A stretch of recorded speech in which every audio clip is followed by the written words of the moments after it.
नमस्कार प्रिय शिव भक्तों, आशा करता हूँ कि आप सभी शिव गुरु के कृपा से सुखी और स्वस्थ होंगे।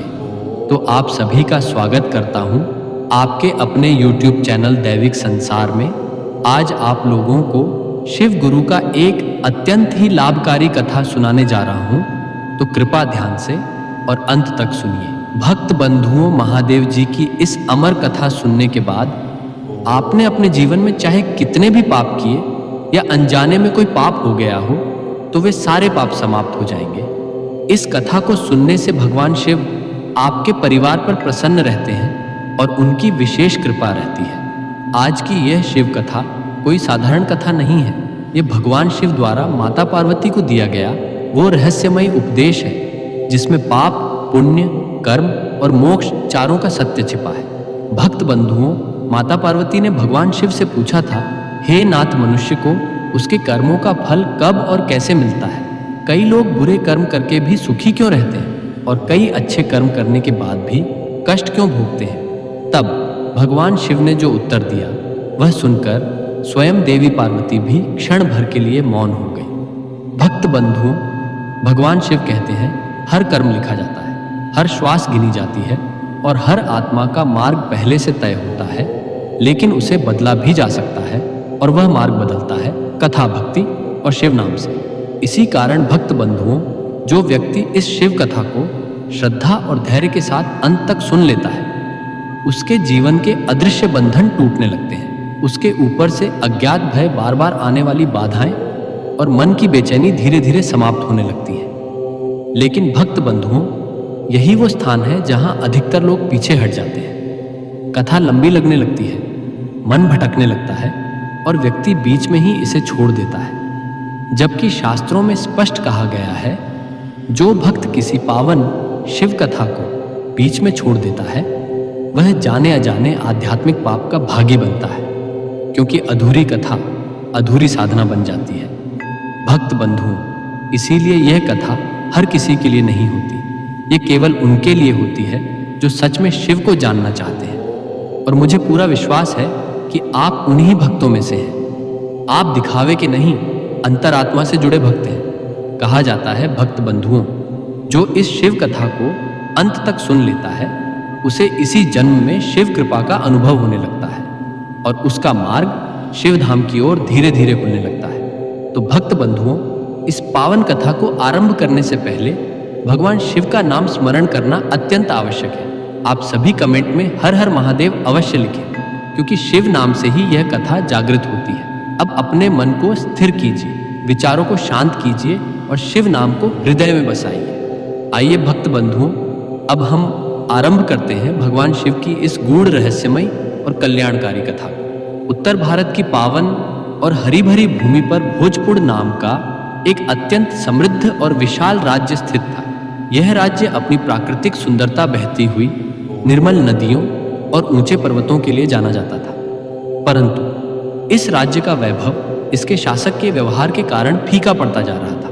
भोजपुर की गद्दी पर राजा चैतन्य का शासन था। राजा चैतन्य जन्म से एक ब्राह्मण था, जिसके कारण समाज में उसका स्थान अत्यंत पूजनीय होना चाहिए था। किंतु उसका स्वभाव और उसके कर्म किसी भयानक राक्षस से कम नहीं थे। शास्त्र कहते हैं कि ब्राह्मण का धर्म ज्ञान बांटना और करुणा का संचार करना है। परंतु राजा चैतन्य ने इन सभी आदर्शों को त्याग कर अधर्म का मार्ग चुन लिया था। उसके महल की दीवारें प्रजा की चीखों और राजा के अट्टहासों से गूंजती रहती थी। राजा का दिन सूर्योदय के साथ धर्म चर्चा से नहीं, बल्कि मदिरा के प्यालों और क्रूर योजनाओं के साथ शुरू होता था। वो राज्य की भोली भाली जनता पर ऐसे ऐसे कर लगाता था कि गरीब किसान भूखे मरने पर मजबूर हो जाते थे। राजा के मन में दया का लेश मात्र भी अंश नहीं था। वो ऊंचे सिंहासन पर बैठकर केवल अपने अहंकार की तुष्टि करता था और जो भी उसके मार्ग में आता उसे मृत्युदंड या कोड़ों की मार सहनी पड़ती थी। राजा चैतन्य का शरीर बलशाली था, पर उसकी आत्मा अंधकार में डूबी हुई थी। एक समय की बात है, ग्रीष्म ऋतु की दोपहर थी और राजा चैतन्य अपने सैनिकों और मंत्रियों के साथ शिकार खेलने के उद्देश्य से घने जंगल की ओर निकला। जंगल के शांत वातावरण में पक्षियों का कलर गूंज रहा था और प्रकृति अपनी छटा बिखेर रही थी। लेकिन राजा के मन में केवल रक्त और हिंसा का विचार चल रहा था। चलते चलते उसकी दृष्टि एक झाड़ी के पीछे पड़ी, जहां एक हिरणी अपने छोटे से श्रावक को दुलार रही थी। वो नन्हा हिरण अपनी मां के साथ खेल रहा था और उसे इस बात का तनिक भी आभास नहीं था कि कुछ ही दूरी पर काल साक्षात खड़ा है। राजा चैतन्य ने अपना धनुष उठाया और उसकी आंखों में एक क्रूर चमक आ गई। उसने सोचा कि आज इस कोमल हिरण के बच्चे का मांस उसके भोजन की शोभा बढ़ाएगा। मंत्रियों ने धीरे से समझाने का प्रयास भी किया कि महाराज, यह तो अभी बच्चा है, इसे छोड़ दिया जाए। परंतु राजा ने क्रोधित होकर उन्हें चुप करा दिया। उसने क्रूरतापूर्वक उस नन्हे शावक को उसकी मां से छीन लिया। हिरणी अपनी करुण आंखों से अपने बच्चे के लिए विनती करती रही। वो बेचारी बेजुबान जानवर राजा के घोड़े के पीछे भागती रही, लेकिन पत्थर दिल राजा चैतन्य का मन नहीं पसीजा। उसने उस अबोध प्राणी को मारकर अपने रसोइयों को दे दिया और उस रात बड़े चाव से उसका मांस खाया। इस घटना के बाद राजा की राक्षसी प्रवृत्ति और अधिक बढ़ गई। उसके भीतर का मनुष्य पूरी तरह मर चुका था और अब वहां केवल एक क्रूर शिकारी जीवित था, जो अपनी भूख मिटाने के लिए किसी भी हद तक जा सकता था। जैसे जैसे समय बीतता गया, राजा चैतन्य के अत्याचारों की सीमा लांघती चली गई। उसने अब अपने राज्य के छोटे छोटे मासूम बच्चों को भी नहीं बख्शा।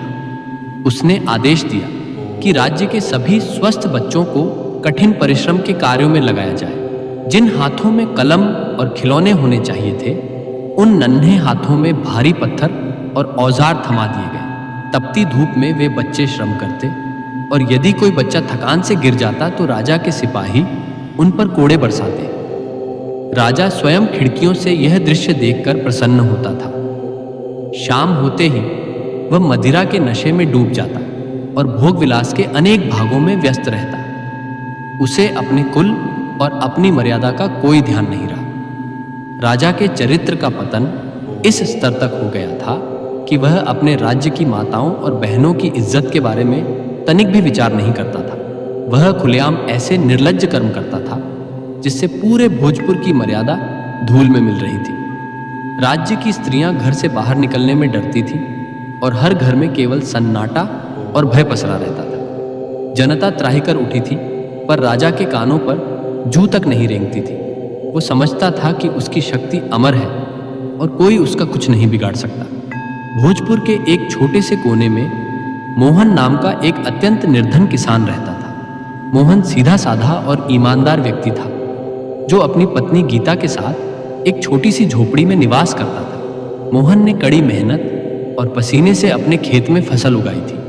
वो उम्मीद लगाए बैठा था कि इस बार की फसल बेचकर वह अपनी पत्नी के लिए नए वस्त्र खरीदेगा और घर की टूटी छत ठीक करवाएगा। फसल तैयार हो चुकी थी और सुनहरी बालियां हवा में झूम रही थी। तभी राजा चैतन्य की कुदृष्टि उस खेत पर पड़ी।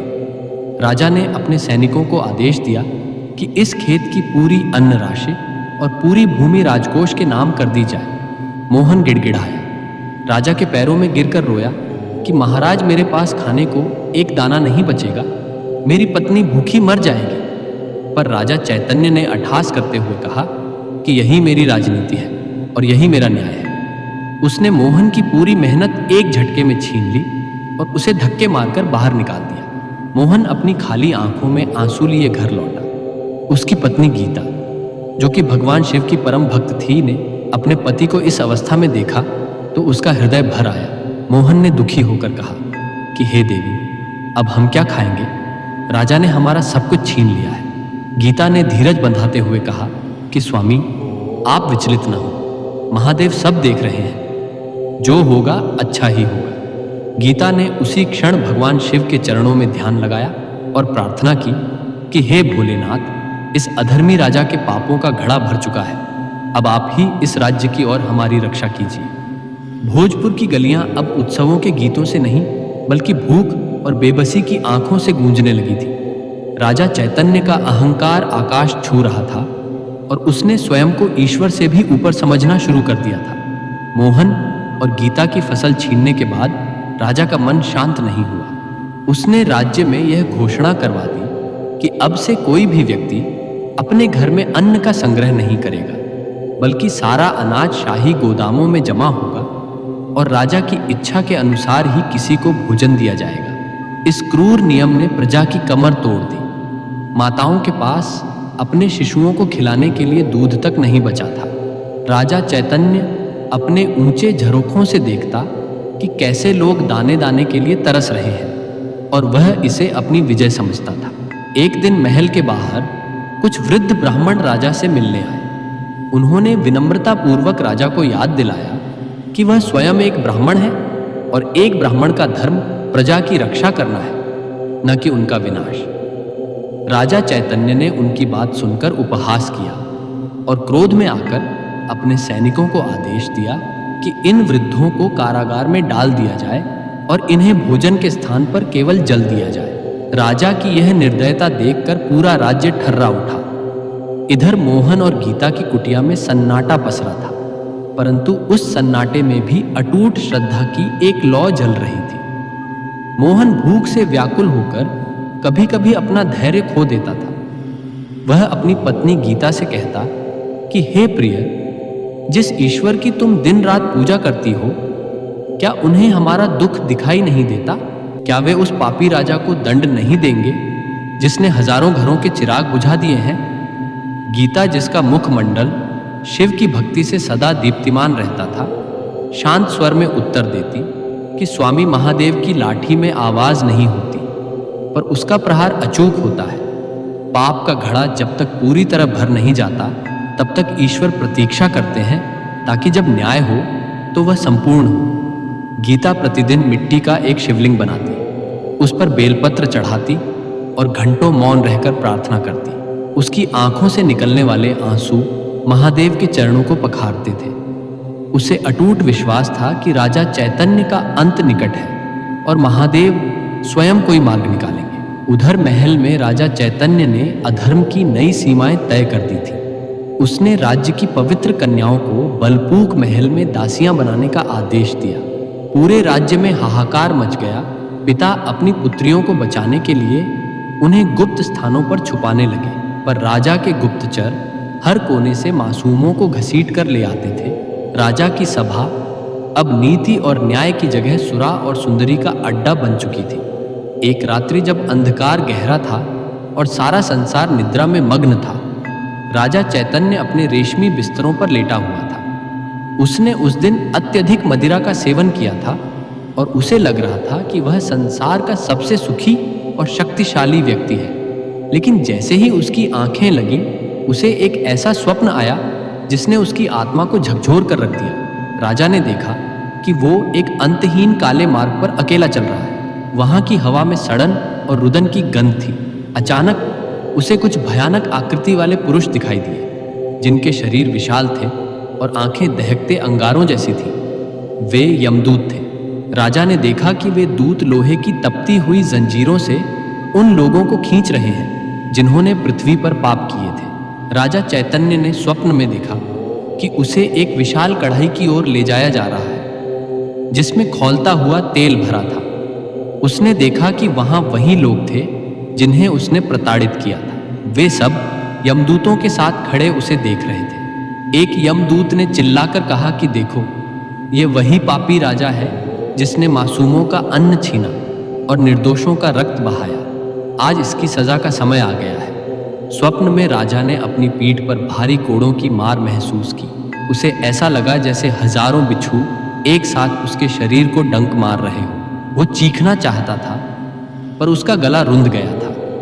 उसे अपनी आंखों के सामने उन बच्चों के चेहरे दिखाई देने लगे जिन्हें उसने कठिन श्रम में झोंक दिया था। राजा की नींद अचानक एक भयानक चीख के साथ खुल गई। उसका पूरा शरीर पसीने से तरबतर था और उसका हृदय इतनी तेजी से धड़क रहा था मानो छाती फाड़कर बाहर निकल आएगा। उसने अपने चारों ओर देखा। वो अपने सुरक्षित कक्ष में ही था, पर वो डर अब उसके भीतर घर कर चुका था। उसने पानी पीने के लिए हाथ बढ़ाया, पर उसके हाथ कांप रहे थे। उसे महसूस हुआ कि कक्ष के कोनों में कोई खड़ा उसे घूर रहा है। उस रात के बाद राजा चैतन्य की रातों की नींद और दिन का चैन गायब हो गया। वो जब भी आंखें बंद करता, उसे वहीं भयानक यमलोक के दृश्य दिखाई देते। उसे सुनाई देता कि कोई उसे पुकार रहा है और कह रहा है कि चैतन्य, तेरे कर्मों का हिसाब हो चुका है, अब चलने के लिए तैयार हो जा। उसकी भूख मर गई और उसका बलशाली शरीर धीरे धीरे ढलने लगा। वो जो पहले अट्टहास करता था, अब परछाइयों से भी डरने लगा था। उसने अपने कक्ष में दर्जनों मशालें जलवा दी ताकि कहीं भी अंधेरा ना रहे, पर उसके मन का अंधेरा दूर नहीं हो रहा था। राजा को लगने लगा कि उसकी मृत्यु निकट है और जो कुछ उसने कमाया है वह उसे नर्क की आग से नहीं बचा पाएगा। अगले दिन सुबह राजा ने अत्यंत व्याकुल होकर अपने महामंत्री को बुलाया। महामंत्री ने जब राजा की स्थिति देखी तो वह दंग रह गया। राजा की आंखें धंसी हुई थी और चेहरा पीला पड़ चुका था। राजा ने कांपती आवाज में कहा कि मंत्री, मुझे बचा लो, मुझे यमदूत दिखाई दे रहे हैं। मुझे वे तपते हुए तेल के कड़ाहे गरा रहे हैं। मैंने जो पाप किए हैं, क्या उनका कोई अंत नहीं है? क्या कोई ऐसा मार्ग नहीं जिससे मुझे इन भयानक सपनों से मुक्ति मिल सके? महामंत्री, जो भीतर ही भीतर राजा के कुकर्मों से दुखी था, ने एक अवसर देखा। उसने कहा कि महाराज, आपके कर्मों का बोझ बहुत भारी हो चुका है और साधारण मनुष्य इसका समाधान नहीं कर सकता। हमारे राज्य की उत्तर दिशा के घने जंगल में एक सिद्ध साधु रहते हैं। वे त्रिकालदर्शी हैं और महादेव के अनन्य भक्त हैं। यदि कोई आपको इस संकट से निकाल सकता है तो वह केवल वही महात्मा है। राजा चैतन्य ने बिना एक पल गवाए कहा कि हमें अभी उनके पास जाना होगा, चाहे जो हो जाए, मुझे इस नर्क की अग्नि से बचना है। राजा ने अपनी राजसी वेशभूषा की परवाह नहीं की और महामंत्री के साथ घोड़े पर सवार होकर जंगल की ओर निकल पड़ा। रास्ता कठिन था, पर राजा के भीतर का भय उसे रुकने नहीं दे रहा था। जंगल के बीचों बीच एक पुरानी कुटिया थी जहां शांति का वास था। वहां पहुंचते ही राजा ने देखा कि एक तेजस्वी साधु समाधि में लीन थे। उनके चारों ओर भी एक दिव्य प्रकाश था। राजा घोड़े से उतरा और दौड़कर साधु के चरणों में गिर गया। वो फपक फपक कर रोने लगा। एक समय का अहंकारी राजा आज एक याचक की भांति धूल में पड़ा था। उसने रोते हुए अपनी सारी व्यथा सुनाई और अपने सपनों का वर्णन किया। साधु ने अपनी आंखें खोली और राजा की ओर देखा। उनकी दृष्टि में क्रोध नहीं बल्कि एक गहरी करुणा थी। साधु ने गंभीर वाणी में कहा कि चैतन्य, तूने ब्राह्मण कुल में जन्म लेकर भी चांडालों से भी बदतर कर्म किए हैं। तूने उस प्रकृति को कष्ट दिया जिसका तू रक्षक था। तूने उन निर्दोषों की आहें ली जो ईश्वर का रूप होते हैं। तेरे पाप इतने घने हैं कि सूर्य की किरणें भी उन्हें नहीं भेज सकती। राजा थर-थर कांपने लगा और बोला कि महात्मन, क्या कोई मार्ग नहीं है? क्या मैं अनंत काल तक नरक में जलता रहूंगा? साधु ने गहरी सांस ली और कहा कि महादेव दयालु हैं। वे क्षमा के सागर हैं, परंतु क्षमा के लिए पश्चाताप का होना अनिवार्य है। यदि तू वास्तव में बचना चाहता है तो तुझे अपना सर्वस्व त्याग कर शिव की शरण में जाना होगा और अपने कर्मों का प्रायश्चित करना होगा। साधु ने राजा को विस्तार से समझाया कि कैसे उसने अपनी शक्ति का दुरुपयोग किया और कैसे उसने समाज के सबसे कमजोर वर्ग को प्रताड़ित किया। साधु ने कहा कि तूने जिस मोहन का अन्न छीना है, उसकी पत्नी की प्रार्थना ने ही शायद तुझे आज मेरे पास पहुंचाया है, ताकि तुझे सुधरने का एक अंतिम अवसर मिल सके। राजा चैतन्य ने हाथ जोड़कर प्रार्थना की कि आप जो कहेंगे मैं वही करूंगा, बस मुझे उन भयानक दूतों से बचा लीजिए। साधु ने उसे आदेश दिया कि वह तुरंत अपने राज्य लौटे। जिन लोगों के साथ अन्याय किया है उन्हें न्याय दें, जिनका धन छीना है उन्हें वापस करें और पूरे राज्य में शिव पुराण की कथा का आयोजन कराएं। साधु ने विशेष रूप से कहा कि शिव नाम का जाप ही तेरी एकमात्र औषधि है।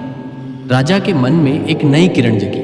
उसने साधु को प्रणाम किया और वहां से एक नया संकल्प लेकर निकला। उसके भीतर का राक्षस अब धीरे धीरे शांत हो रहा था और एक भक्त का जन्म हो रहा था। पर क्या उसके पिछले पाप उसे इतनी आसानी से छोड़ने वाले थे? क्या यमराज के दूत उसके इस हृदय परिवर्तन को स्वीकार करेंगे? यह भविष्य के गर्भ में था। साधु की कुटिया से लौटते समय राजा चैतन्य के मन में विचारों का एक भीषण ज्वार उठा हुआ था। वो वन के उसी मार्ग से वापस जा रहा था जहां कुछ समय पूर्व उसने उस निरीह हिरण के श्रावक का वध किया था। आज उसे उसी स्थान पर पहुंचकर आत्मग्लानि का अनुभव हो रहा था। उसे वन की वायु में उन बेजुबान प्राणियों का क्रंदन सुनाई दे रहा था और वृक्षों की परछाइयां उसे यमदूतों के समान डरावनी लग रही थी। महल पहुंचते ही राजा ने सबसे पहले अपने महामंत्री को आदेश दिया कि राज्य के कारागार के द्वार खोल दिए जाएं। जो ब्राह्मण, वृद्ध और निर्दोष लोग उसकी क्रूरता के कारण बंदी बनाए गए थे, उन्हें ससम्मान मुक्त किया जाए। महामंत्री राजा के इस बदले हुए रूप को देखकर आश्चर्यचकित था। उसे विश्वास ही नहीं हो रहा था कि यह वही पत्थर दिल राजा है जो कल तक लहू बहाने में आनंद अनुभव करता था। राजा चैतन्य ने अपने आलीशान शयन कक्ष में प्रवेश किया, जहां मदिरा के स्वर्ण पात्र और विलास की वस्तुएं सजी हुई थी। उसने एक ही झटके में उन सभी पात्रों को फेंक दिया और भूमि पर बैठकर फूट फूट कर रोने लगा। उसे रह रहकर वो किसान मोहन और उसकी पत्नी गीता याद आ रहे थे, जिनकी आंखों में उसने बेबसी और भूख देखी थी।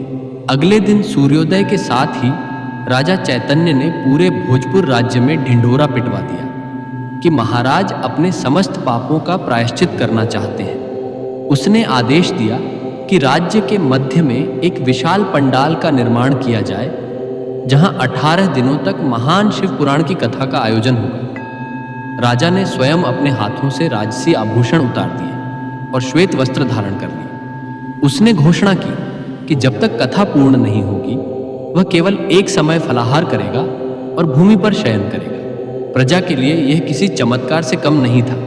लोग अपनी आंखों पर विश्वास नहीं कर पा रहे थे कि जिस राजा के नाम से वे कांपते थे, आज वही राजा नंगे पांव गलियों में घूमकर लोगों से क्षमा मांग रहा था। राजा चैतन्य सबसे पहले मोहन की उस टूटी हुई कुटिया पर पहुंचा। मोहन और गीता अपनी झोपड़ी के बाहर बैठे भगवान शिव का नाम जप रहे थे।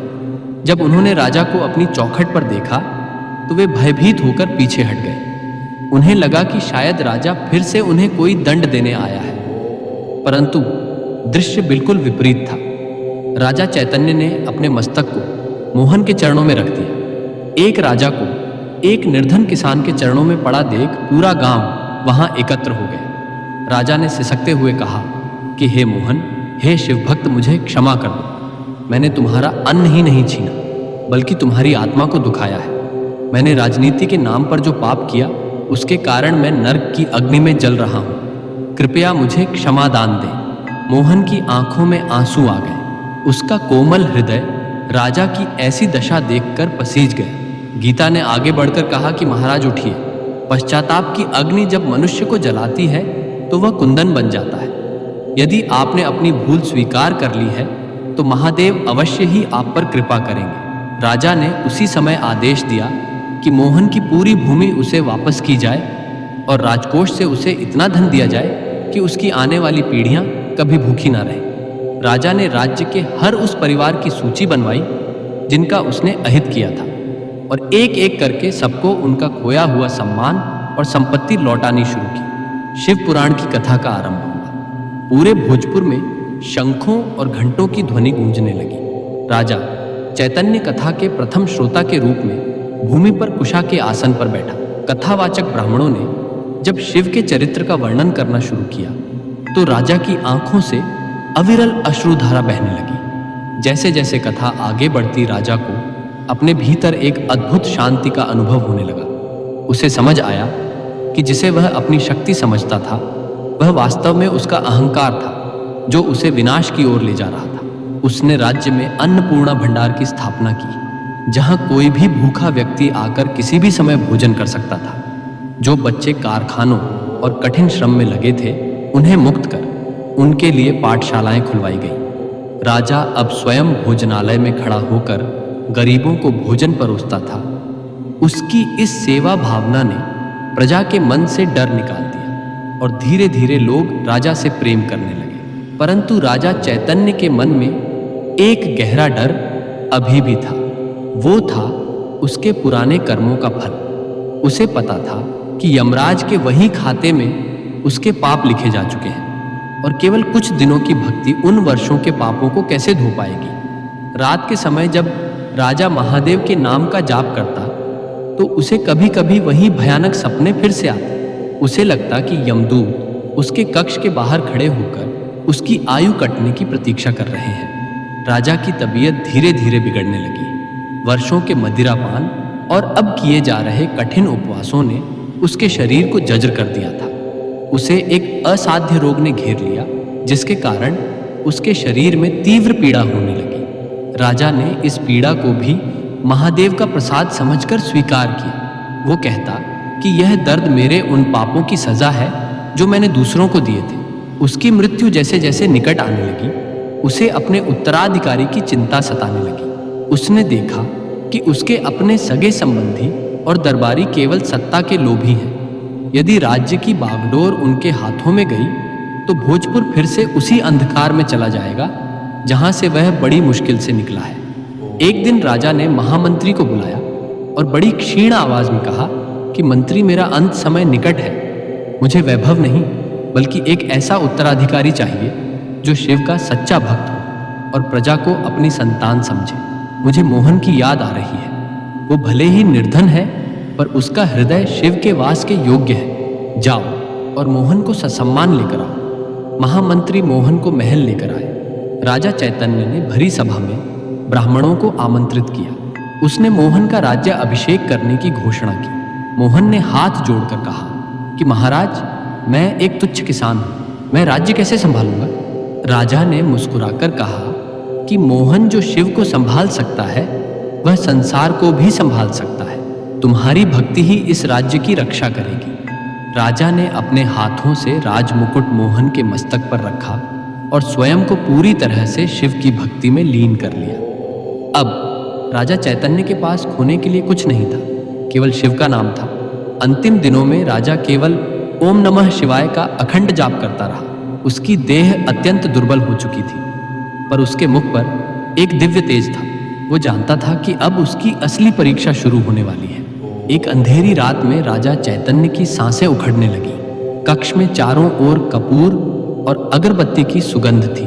अचानक कक्ष का तापमान गिर गया और एक विचित्र सा सन्नाटा छा गया। राजा को अनुभव हुआ कि उसके प्राण उसके शरीर को छोड़ने के लिए छटपटा रहे हैं। तभी उसे कक्ष की दीवारें पार करके दो काली छाया आती हुई दिखी। उनके हाथों में भयानक पाश और गदा थी। वे यमदूत थे। राजा का हृदय एक पल के लिए कांप उठा, पर उसने अपनी आंखें बंद की और महादेव का स्मरण किया। उसी समय एक चमत्कार हुआ। कक्ष की दूसरी ओर से एक धवल प्रकाश पुंज प्रकट हुआ, जिसमें से नीले रंग की आभा वाले दिव्य पुरुष निकले। यह शिव के गण थे। अब राजा चैतन्य की आत्मा के लिए यमदूतों और शिव गणों के बीच एक भीषण संघर्ष की स्थिति बन गई थी।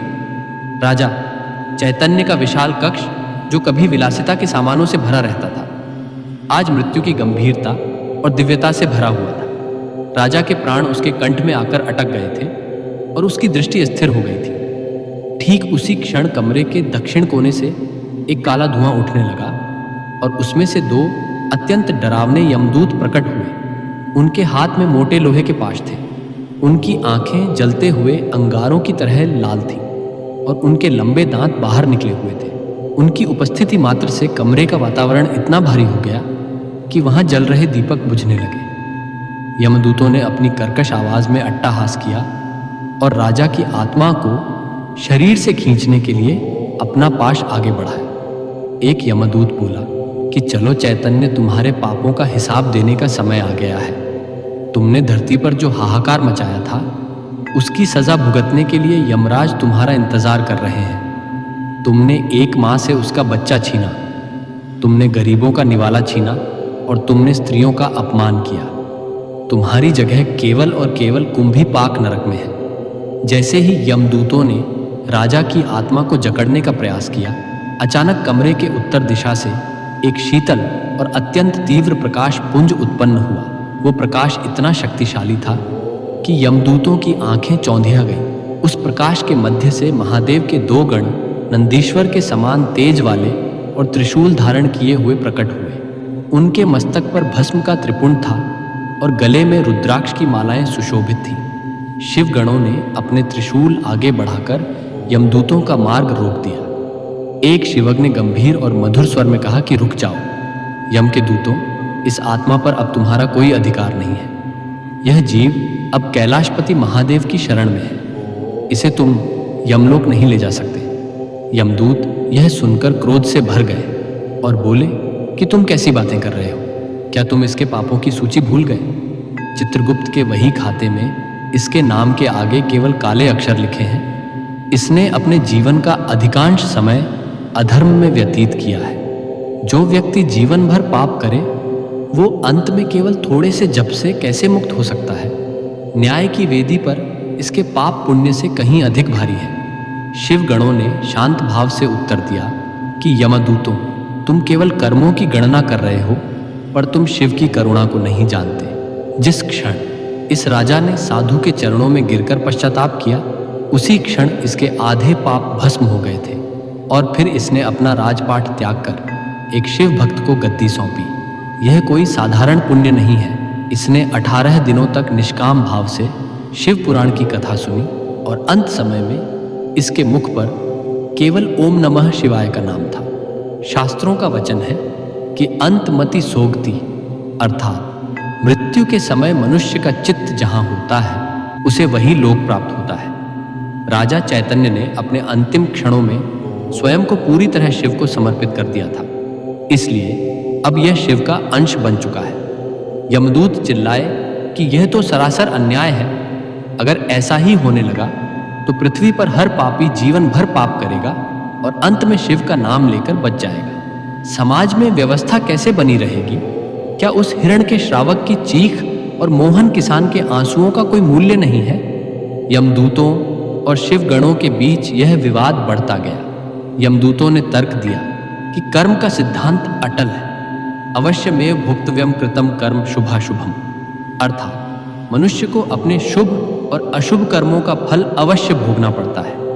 राजा ने अपनी शक्ति के मद में आकर मानवता को कुचला था, इसलिए इसे यमलोक की यातनाएं सहनी ही पड़ेंगी। शिवगणों ने मुस्कुराकर कहा कि तुम्हारा तर्क उचित है, परंतु तुम ये भूल रहे हो कि प्रायश्चित की अग्नि में बड़े से बड़े पाप जलकर राख हो जाते हैं। राजा चैतन्य ने न केवल नाम जपा, बल्कि उसने उन लोगों से व्यक्तिगत रूप से क्षमा मांगी जिनका उसने अहित किया था।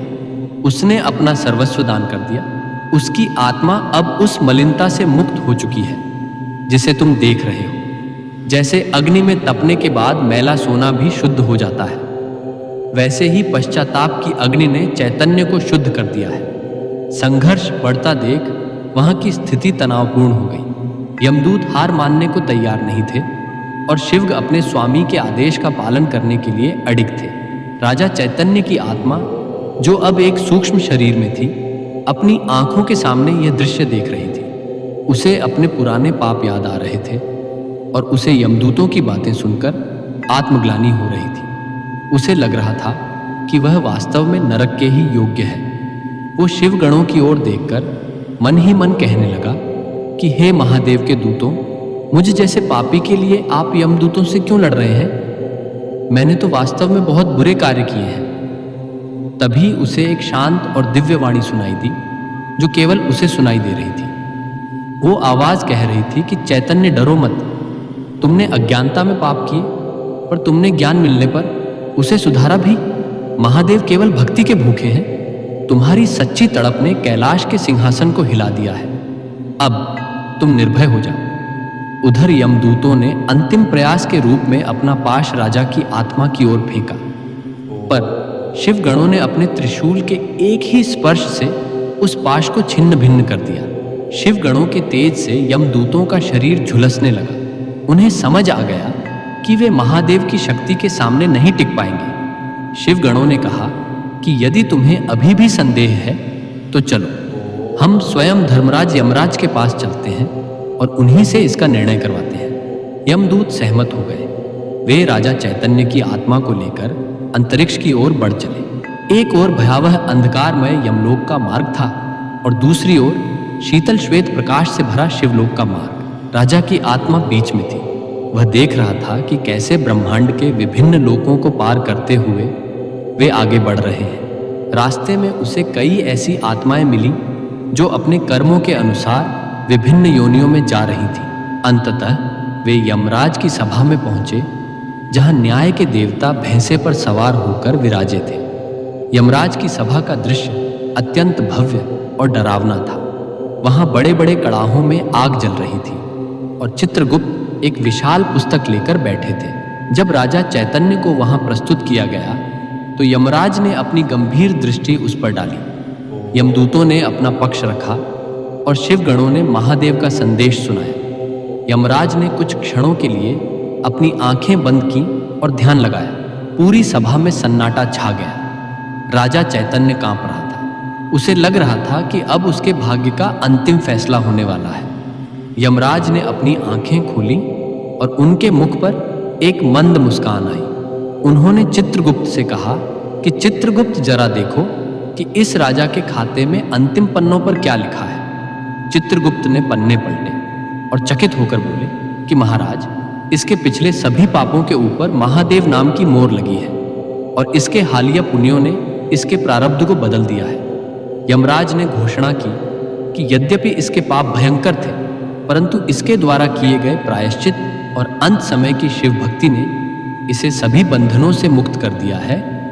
यमराज के विशाल और न्यायप्रिय दरबार में सन्नाटा पसरा हुआ था। राजा चैतन्य की सूक्ष्म आत्मा सिर झुकाए खड़ी थी। उसे अपने जीवन की एक एक घटना चलचित्र की भांति दिखाई दे रही थी। यमराज ने गंभीर स्वर में कहा कि चैतन्य, तुम्हारे कर्मों का लेखा जोखा अत्यंत जटिल है। एक ओर वे मासूम बच्चे हैं जिनके बचपन को तुमने अपनी क्रूरता की भट्टी में झोंक दिया। वे बेजुबान पशु हैं जिनका तुमने बिना कारण वध किया, और वे असहाय स्त्रियां हैं जिनकी मर्यादा का तुमने सम्मान नहीं किया। दूसरी ओर तुम्हारे जीवन के अंतिम भाग में वह पश्चाताप की अग्नि है जिसने तुम्हारे अहंकार को भस्म कर दिया। चित्रगुप्त ने अपनी दिव्य पुस्तक की ओर देखते हुए कहा कि महाराज, इस आत्मा ने अपने जीवन के 40 वर्ष अधर्म में बिताए, परंतु अंतिम 2 वर्षों में इसने वो पुण्य कमाया जो कई जन्मों में भी दुर्लभ है। इसने न केवल अपना राजपाट त्याग दिया, बल्कि स्वयं को समाज के सबसे निचले पायदान पर खड़े व्यक्ति के चरणों में अर्पित कर दिया। यमराज ने यमदूतों की ओर देखा और बोले कि तुम इस आत्मा को ले जाने का प्रयास कर रहे थे, क्योंकि तुम केवल क्रिया और प्रतिक्रिया को देखते हो, परंतु ईश्वर केवल हृदय की पुकार सुनते हैं। राजा चैतन्य ने जब मोहन किसान से क्षमा मांगी थी, तभी उसके हृदय के भीतर की जड़ता टूट गई थी, और जिस व्यक्ति के हृदय में महादेव का वास हो जाए, उसे यमलोक के द्वारों पर रोकना संभव नहीं है। यमराज ने शिवगणों की ओर संकेत किया और कहा कि हे शिव के दूतों, आप इस आत्मा को ले जा सकते हैं। महादेव का विधान ही सर्वोपरि है। जो जीव मृत्यु के समय संसार को भूलकर शिव में लीन हो जाता है, वो काल के चक्र से मुक्त हो जाता है। यमराज की आज्ञा पाकर यमदूत पीछे हट गए। उनके मुख पर अब वो क्रोध नहीं, बल्कि एक गहरी जिज्ञासा थी कि भक्ति की शक्ति इतनी प्रबल कैसे हो सकती है। जैसे ही यमराज ने अपना निर्णय सुनाया, राजा चैतन्य की आत्मा के चारों ओर का अंधकार छटने लगा। वो डरावना दरबार ओझल हो गया और चारों ओर एक शीतल सुगंधित पवन बहने लगी। शिवगणों ने अत्यंत आदर के साथ राजा की आत्मा को एक दिव्य विमान में बिठाया। यह विमान स्वर्ण और मणियों से नहीं, बल्कि श्वेत प्रकाश और शांति से बना हुआ था। जैसे ही विमान ऊपर की ओर बढ़ा, राजा ने देखा कि नीचे भोजपुर राज्य की जनता शोक और श्रद्धा के साथ उसके मृत शरीर का अंतिम संस्कार कर रही थी। राजा मोहन, जो कभी एक गरीब किसान था, अपनी पत्नी गीता के साथ राजा चैतन्य के शरीर को मुखाग्नि दे रहा था। पूरे राज्य में हर हर महादेव का घोष हो रहा था। राजा ने देखा कि जिन लोगों पर उसने अत्याचार किए थे, वे भी आज उसकी आत्मा की शांति के लिए प्रार्थना कर रहे थे। यह देखकर राजा चैतन्य की आत्मा को वास्तविक शांति मिली। उसे समझ आया कि मनुष्य की सबसे बड़ी पूंजी धन या सत्ता नहीं, बल्कि वो प्रेम और क्षमा है जो वो दूसरों के हृदय में छोड़ जाता है। विमान बादलों को पार करता हुआ ऊपर उठता चला गया। रास्ते में राजा ने अद्भुत दृश्य देखे। उसे सप्तर्षि मंडल दिखाई दिया। जहाँ महान ऋषि तपस्या में लीन थे, उसे वह नक्षत्र लोक दिखा जहाँ पुण्य आत्माएं तारों के रूप में चमक रही थी। धीरे धीरे सारा दृश्य बदल गया और सामने एक ऐसा लोक प्रकट हुआ जिसकी कल्पना किसी भी शास्त्र में करना कठिन है। यह शिवधाम था। यहाँ की मिट्टी भस्म की तरह पवित्र और शीतल थी। यहाँ के वृक्षों से वेदों की ऋचाएं गूंज रही थीं और नदियों में जल नहीं बल्कि साक्षात अमृत बह रहा था। यहाँ न कोई राजा था न कोई रंक, यहाँ हर जीव शिवमय था। नंदी महाराज मुख्य द्वार पर पहरा दे रहे थे। जैसे ही विमान वहां पहुंचा, नंदी ने मुस्कुराकर स्वागत किया। राजा चैतन्य का सूक्ष्म शरीर अब दिव्य हो चुका था। उसे अब ना भूख थी, ना प्यास और ना ही मृत्यु का भय। शिवक राजा को लेकर एक विशाल सभा की ओर बढ़े, जहां स्वयं देवाधिदेव महादेव माता पार्वती के साथ विराजे थे। महादेव का रूप अत्यंत मनमोहक था। उनके मस्तक पर चंद्रमा मंद मंद मुस्कुरा रहा था। जटाओं से गंगा की निर्मल धारा प्रवाहित हो रही थी और उनके कंठ में स्थित नीलकंठ उनकी करुणा की गवाही दे रहा था। राजा चैतन्य प्रभु के चरणों में गिर पड़ा। उसके मुख से शब्द नहीं निकल रहे थे, केवल आंखों से बहते आंसू उसकी भक्ति को व्यक्त कर रहे थे। महादेव ने अपना वृद्ध हस्त उसके सिर पर रखा और बोले कि उठो चैतन्य, तुमने यह सिद्ध कर दिया कि कोई भी मनुष्य चाहे कितना भी पतित क्यों ना हो, यदि वह सच्चे मन से शरण में आए तो उसे मुक्ति मिल सकती है। तुमने अपने कर्मों को सुधारा, तुमने दूसरों के दुख को अपना दुख समझा, यही तुम्हारी सबसे बड़ी पूजा थी। अब राजा चैतन्य को समझ आया कि साधु के वे शब्द कितने सत्य थे कि शिव सब देख रहे हैं। भगवान शिव केवल हमारे पाप नहीं देखते, वे हमारे हृदय का परिवर्तन भी देखते हैं। राजा को शिव धाम में एक स्थायी स्थान प्राप्त हुआ, जहां वो अब अनंत काल तक महादेव की सेवा में रह सकता था। भोजपुर के उस पापी राजा की कहानी अब एक महान भक्त की गाथा बन चुकी थी। इधर पृथ्वी पर राजा मोहन ने भोजपुर को एक आदर्श राज्य बना दिया था। वहां ना कोई भूखा था ना कोई दुखी। गीता की शिव भक्ति ने पूरे राज्य के वातावरण को आध्यात्मिक बना दिया था। लोग सदियों तक राजा चैतन्य के जीवन की चर्चा करते रहे कि कैसे एक क्रूर राक्षस जैसी प्रवृत्ति वाला व्यक्ति भी महादेव की कृपा से देवता बन गया। यह कथा हमें सिखाती है कि समय रहते जाग जाना ही बुद्धिमानी है। चाहे हमने अनजाने में कितने भी पाप किए हों, यदि हम आज से ही अच्छे कर्म, दूसरों की सेवा और ईश्वर का नाम लेना प्रारंभ कर दें तो हमारा भी कल्याण निश्चित है। शिवधाम की दिव्यता में डूबे हुए राजा चैतन्य को अब समय और काल का बोध नहीं रहा था। वहां ना दिन था ना रात, बस एक शाश्वत प्रकाश था जो आत्मा को तृप्ति प्रदान करता था। महादेव की उपस्थिति में उसे वह परम सुख प्राप्त हुआ था जिसकी उसने कभी स्वप्न में भी कल्पना नहीं की थी। परंतु महादेव की माया निराली है। एक दिन भगवान शिव ने चैतन्य को अपने समीप बुलाया और मंद मुस्कान के साथ कहा कि चैतन्य, यद्यपि तुम अब मेरे धाम के निवासी हो, परंतु तुम्हारी जीवन गाथा मृत्युलोक के प्राणियों के लिए एक महान सीख है। जो लोग अधर्म के मार्ग पर चल रहे हैं, उन्हें यह जानना आवश्यक है कि हृदय परिवर्तन की शक्ति क्या होती है। चैतन्य ने हाथ जोड़कर प्रार्थना की कि हे प्रभु, मैं तो आपका तुच्छ सेवक हूँ। मेरी क्या बिसात कि मैं संसार को कुछ सिखा सकूं? यह तो आपकी करुणा है जिसने मुझे नर्क के द्वारों से खींचकर अपने चरणों में स्थान दिया। महादेव ने उसे आशीर्वाद दिया कि तुम्हारी यह कथा युगों युगों तक सुनी जाएगी और जो भी इसका श्रवण करेगा उसके भीतर धर्म का अंकुर फूटेगा। इधर मृत्युलोक में भोजपुर राज्य की काया पूरी तरह पलट चुकी थी। राजा मोहन, जो कभी अपनी फसल छीन जाने पर दाने दाने को मोहताज था, आज एक न्यायप्रिय और धर्मनिष्ठ शासक के रूप में प्रतिष्ठित था। उसकी पत्नी गीता, जो पहले केवल अपनी छोटी सी कुटिया में शिव की आराधना करती थी, अब पूरे राज्य की माताओं और बहनों के लिए प्रेरणा का स्रोत बन गई थी। मोहन ने गद्दी संभालते ही सबसे पहला कार्य यह किया कि राजा चैतन्य द्वारा बनाए गए सभी क्रूर कानूनों को समाप्त कर उसने राज्य के करों को इतना कम कर दिया कि किसान खुशी खुशी अपनी उपज का एक छोटा सा हिस्सा राजकोष में देने लगे। मोहन स्वयं साधारण वस्त्र पहनता और अपनी प्रजा के बीच जाकर उनके दुख दर्द सुनता था। उसने राज्य की सीमा पर पहरा देने वाले सैनिकों को सख्त निर्देश दिए कि किसी भी राहगीर या गरीब के साथ दुर्व्यवहार न किया जाए।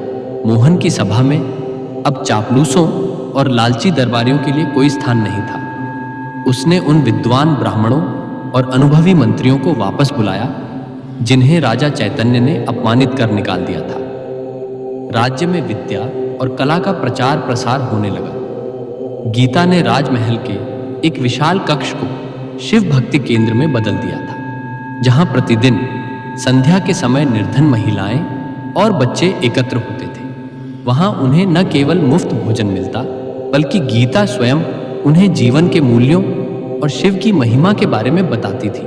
भोजपुर की गलियां, जो कभी भय के कारण सूर्यास्त के बाद सुनी हो जाती थी, अब भजनों और बच्चों की खिलखिलाहट से गूंजती रहती थी। मोहन को अक्सर राजा चैतन्य की याद आती थी। उसे याद था कि कैसे राजा ने अंत समय में अपनी भूल सुधारने के लिए तड़प दिखाई थी। मोहन ने राज्य के मुख्य द्वार पर राजा चैतन्य की एक भव्य मूर्ति बनवाई, लेकिन वो मूर्ति किसी विजेता राजा की नहीं थी, बल्कि एक याचक की थी जो हाथ जोड़कर शिव के सामने खड़ा था। मूर्ति के नीचे बड़े अक्षरों में लिखवाया गया कि अहंकार पतन का द्वार है और पश्चाताप मोक्ष का मार्ग है। मोहन का मानना था कि आने वाली पीढ़ियां राजा चैतन्य के पापों से ज्यादा उनके पश्चाताप से सीख लेंगी। एक बार मोहन के मन में विचार आया कि क्या वास्तव में चैतन्य को मुक्ति मिली होगी? क्या महादेव ने इतने बड़े पापी को सच में अपना लिया होगा? उसी रात मोहन के स्वप्न में स्वयं भगवान शिव के गण प्रकट हुए। उन्होंने मोहन को वो दृश्य दिखाया जो यमराज की सभा में घटा था। मोहन ने देखा कि कैसे शिव की भक्ति ने यमदूतों के पाश को निष्फल कर दिया था। शिवगणों ने मोहन से कहा कि हे राजन, संदेह मत करो, महादेव केवल भाव के भूखे हैं। चैतन्य ने अपनी आत्मा को शुद्ध करने के लिए जो कष्ट सहे और जो आंसू बहाए, वे गंगा जल के समान पवित्र थे। मोहन की आंखें खुल गई और उसने चैन की सांस ली। उसे संतोष हुआ कि उसका पूर्ववर्ती राजा अब सुरक्षित और सुखी है। मोहन ने उसी दिन से संकल्प लिया कि वह अपने राज्य में शिवोत्सव का आयोजन हर मास करेगा, ताकि प्रजा का ध्यान सदैव सत्कर्मों की ओर लगा रहे। भोजपुर में अब फसलों की पैदावार पहले से कहीं अधिक होने लगी थी। अकाल और महामारियां जैसे उस राज्य का मार्ग भूल गई थी। पड़ोसी राज्यों के राजा, जो कभी चैतन्य की क्रूरता से डरे रहते थे, अब मोहन की सज्जनता के कायल हो गए थे। वे भी अपने राज्यों में मोहन की शासन पद्धति को अपनाने लगे। इस प्रकार एक व्यक्ति के हृदय परिवर्तन ने न केवल एक राज्य को, बल्कि पूरे आर्यावर्त को प्रभावित करना शुरू कर दिया। गीता अक्सर मोहन से कहती थी कि स्वामी देखिए, महादेव की लीला। जिस झोपड़ी में हम भूखे सोए थे, आज उस झोपड़ी की जगह एक विशाल धर्मशाला खड़ी है, जहां हजारों लोग भोजन पाते हैं। यह सब उसी एक आंसू का फल है जो राजा चैतन्य ने साधु के चरणों में गिराया था। यमलोक के न्याय कक्ष में आज भी उसी विषय पर चर्चा हो रही थी जो राजा चैतन्य के साथ घटित हुआ था। यमदूतों के मन में यह जिज्ञासा शांत नहीं हो रही थी कि क्या वास्तव में केवल अंत समय की भक्ति से पूर्व के भयानक पाप शून्य हो सकते हैं। यमराज ने उनकी दुविधा को भांप लिया और चित्रगुप्त को संकेत किया कि वे कर्मों की उस सूक्ष्म गति को समझाएं जो साधारण चक्षुओं को दिखाई नहीं देती। चित्रगुप्त ने अपनी दिव्य लेखनी को विराम दिया और बोले कि हे दूतों, तुम केवल उन बाहरी कर्मों को देख रहे हो जिन्हें चैतन्य ने अपने शरीर से किया था, किंतु तुम उस मानसिक तपस्या को नहीं देख पाए जो उसने मृत्यु से पूर्व की थी। जब मनुष्य को अपने पापों का वास्तविक बोध होता है और वह उस बोध की अग्नि में जलता है, तो उसका वह मानसिक संताप ही उसके कर्मों का प्रायश्चित बन जाता है। हे भक्त प्रेमियों, राजा चैतन्य की इस गाथा से यह शिक्षा ग्रहण करो कि समय बहुत ही कम है। हम अक्सर सोचते हैं कि अभी तो जीवन पड़ा है, भक्ति तो बुढ़ापे में कर लेंगे, पर काल कब किसका दरवाजा खटखटा दे कोई नहीं। राजा चैतन्य भाग्यशाली था कि उसे साधु के रूप में चेतावनी मिल गई और उसने समय रहते स्वयं को बदल लिया। लेकिन क्या पता हमें वह समय मिले या ना मिले। इसलिए हे भक्तों, आज और इसी क्षण से भगवान शिव की भक्ति में लग जाओ। यह संसार एक माया जाल है, जहां हम धन, पद और प्रतिष्ठा के पीछे भागते रहते हैं। परंतु याद रखना कि मृत्यु के समय यह माया तनिक भी काम नहीं आएगी। श्मशान की आग में शरीर के साथ साथ ये भौतिक वस्तुएं भी राख हो जाएंगी। केवल वही राम नाम और शिव नाम साथ जाएगा जो आपने अपने हृदय में जपा होगा। राजा चैतन्य ने अंत समय में जो दान पुण्य किया, उसने उसके नर्क के द्वार बंद कर दिए। उसने अपना सर्वस्व गरीबों में बांट दिया, क्योंकि उसे समझ आ गया था कि जिस सोने और सिंहासन के लिए उसने पाप किए थे, वे उसे यमदूतों के कोड़ों से नहीं बचा सकते। हे मानव, तुम भी राजा चैतन्य की तरह दान का महत्व समझो। अपने सामर्थ्य के अनुसार भूखों को भोजन कराओ, प्यासों को पानी पिलाओ और असहायों की सहायता करो। यह संचित किया हुआ पुण्य ही वो एकमात्र मुद्रा है जो परलोक में चलती है। यदि आज तुम्हारे पास धन है तो उसे अहंकार का कारण मत बनने दो, बल्कि उसे शिव सेवा का माध्यम बनाओ। याद रखो, अंत समय में केवल तुम्हारे द्वारा किया गया पुण्य ही तुम्हारे पक्ष में गवाही देगा। इधर मृत्यु लोक के भोजपुर राज्य में राजा मोहन ने भी यही संदेश फैलाया। उसने प्रजा से कहा कि शिव का नाम ही वह नौका है जो तुम्हें भवसागर से पार उतारेगी और शिवधाम लेकर जाएगी। मोहन ने वनवासियों के विद्रोह को भी इसी प्रेम और भक्ति से शांत किया। उसने सिद्ध कर दिया कि शस्त्रों से केवल शरीर जीते जाते हैं, पर शिव भक्ति से आत्मा जीती जाती है। उसने प्रजा को सिखाया कि जीवन का असली उद्देश्य केवल भोग विलास नहीं, बल्कि आत्मशुद्धि है।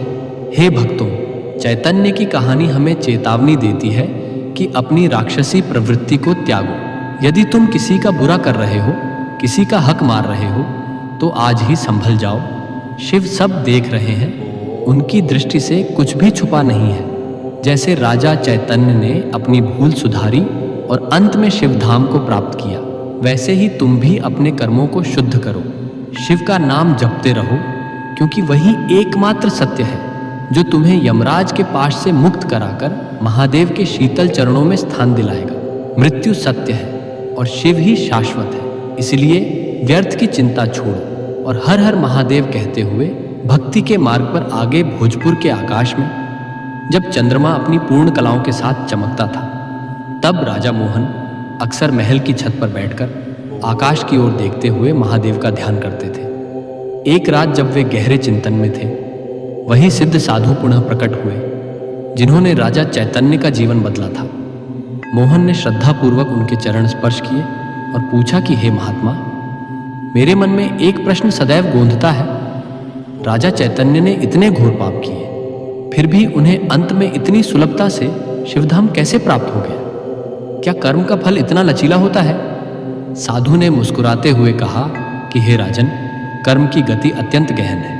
चैतन्य के इस जन्म के पाप तो भयानक थे, परंतु उसके किसी पूर्व जन्म का एक अनजाना पुण्य था, जिसने उसे इस जन्म में पश्चाताप का अवसर दिया। हे भक्तजनों, साधु की इस बात को ध्यान से सुनो और अपने जीवन में उतारो। कभी कभी हम देखते हैं कि बहुत बुरा करने वाला व्यक्ति भी अचानक सुधर जाता है या उसे ईश्वर की कृपा मिल जाती है। यह उसके किसी पिछले जन्म के शुभ संस्कारों का फल होता है। राजा चैतन्य अपने पिछले जन्म में एक साधारण लकड़हारा था। एक बार वन में शिवरात्रि के दिन वो अनजाने में एक बेल के वृक्ष पर चढ़ गया था। भूख और प्यास के कारण वो रात भर जागता रहा और अनजाने में ही उसके हाथ से कुछ बेलपत्र नीचे गिरे हुए शिवलिंग पर जा गिरे। उस अनजाने में की गई पूजा ने उसके प्रारब्ध में मोक्ष का बीज बो दिया था। इसी पुण्य के कारण उसे इस जन्म में चैतन्य जैसा ब्राह्मण कुल और अंत में साधु की संगति मिली। हे भक्तों, इस रहस्य से शिक्षा लो कि ईश्वर की भक्ति कभी व्यर्थ नहीं जाती। यदि आप आज एक छोटा सा भी पुण्य कार्य करते हैं या भगवान शिव का नाम लेते हैं, तो वह आपके खाते में जमा हो जाता है। हो सकता है कि आज आपको उसका फल ना दिखे, लेकिन जब आपका अंत समय आएगा, जब यमदूत आपके सामने खड़े होंगे, तब वही छोटा सा पुण्य आपके लिए सुरक्षा कवच बन जाएगा। इसलिए कभी यह मत सोचो कि मैंने तो बहुत पाप किए हैं, अब मेरा क्या होगा। महादेव करुणा के सागर हैं। जैसे राजा चैतन्य के करोड़ों पापों पर एक सच्चे पश्चाताप का आंसू भारी पड़ गया, वैसे ही आपकी एक पुकार आपके जीवन की दिशा बदल सकती है। साधु ने मोहन को आगे समझाया कि राजन, चैतन्य की कथा केवल एक राजा की कहानी नहीं है। यह हर उस मनुष्य की कहानी है जो माया के वश में होकर अपने मार्ग से भटक गया है। राजा चैतन्य ने अंत समय में जो दान किया, वो केवल धन का दान नहीं था, वो उसके अहंकार का दान था। उसने अपनी प्रजा से हाथ जोड़कर माफी मांगी ये सबसे बड़ा पुण्य था।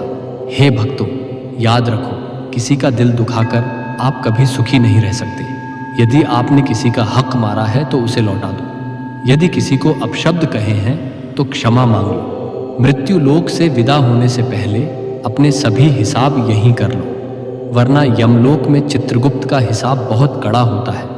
वहां ना कोई वकील काम आता है और ना ही कोई रिश्वत। वहां केवल आपके द्वारा किया गया निस्वार्थ दान और शिव नाम का जाप ही आपकी गवाही देता है। मोहन ने साधु की बातें सुनकर संकल्प लिया कि वो राज्य के हर नागरिक को यह समझाएगा कि भक्ति का अर्थ केवल मंदिर जाना नहीं, बल्कि हर जीव में शिव को देखना है। राजा चैतन्य ने उस हिरण के बच्चे को मारा था क्योंकि वो उसे केवल मांस का टुकड़ा समझता था। यदि उसने उस बच्चे में शिव को देखा होता तो उसके हाथ कभी नहीं उठते। हे भक्तों, अपने भीतर की उस क्रूरता को मारो।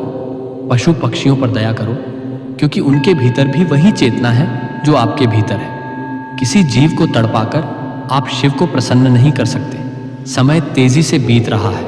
राजा चैतन्य अब शिवलोक में सुरक्षित है, लेकिन उनकी कहानी हम जैसों के लिए एक चेतावनी है।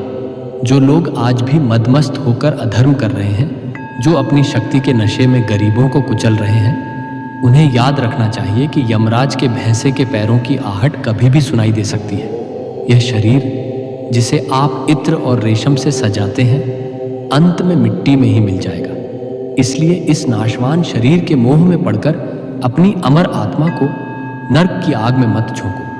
अभी भी समय है।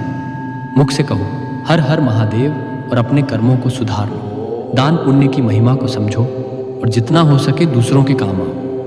यही वह सच्चा धन है जो मृत्यु के बाद भी तुम्हारे साथ जाएगा। भक्त बंधुओं, आपकी भक्ति पर मुझे भरोसा हो गया है कि आप अभी तक इस कथा को ध्यान से सुन रहे हैं। अब भगवान शिव की अमर कथा का दूसरा भाग शुरू करते हैं। तो भक्तों, अब सच्चे मन से इस कथा को अंत तक जरूर सुनिए।